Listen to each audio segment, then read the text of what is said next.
Coming off the heels of my G.I. Joe Day render reveals first impressions video, let's take a look at the new pre-orders for Transformers Age of the Primes and what I think of them, which ones I'll be getting, and some extra tidbits of information from the Hasbro Pulse fan stream.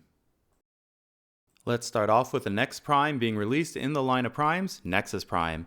As a robot, I really like his design and look. As a character, he's basically the first combiner, which is very cool lore-wise. Apparently, he was supposed to be a leader class figure, but was downgraded to a Voyager class. However, two cool options for him: he can combine with the recent combiners like Superion, but he will also be getting some of his own limbs coming in 2027.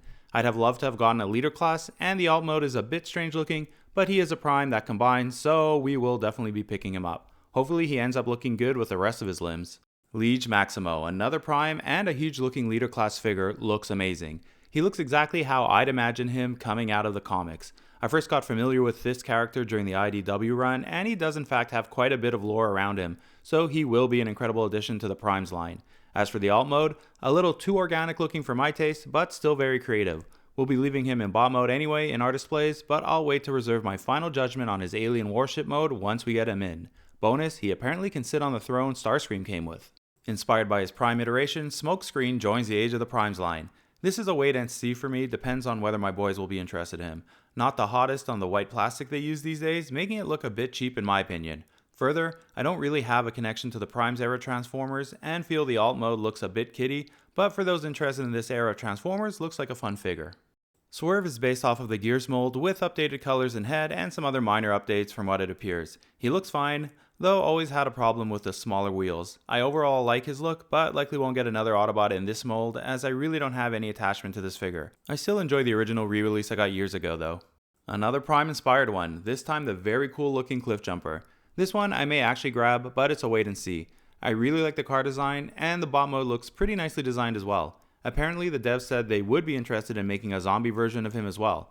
If we do get him, I would likely make him into a separate character, but to be honest, the Prime figures don't really fit into our collection. Interested in knowing if you guys like these Prime inspired figures or are more focused on the mainline versions. Powerglide is a done deal, already pre-ordered. I never had the original growing up or any other version since, so this will be a great one to add to our collection.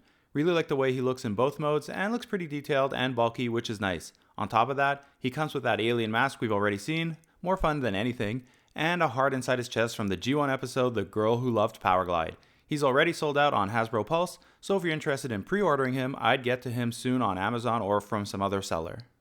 Finally, another cool looking Prime figure, but likely a pass. I do actually like the way he looks, and I think the vehicle mode is kind of fun as well, but I'm sticking with my more authentic G1 Studio Series 86 version. So that's it for this roundup. Let me know below which ones you're excited for, which ones are a pass, and which ones you're just not sure about yet. Plus, how are you liking 2026 for Transformers releases so far? Thanks for watching, and remember, it's all such heroic nonsense in the end.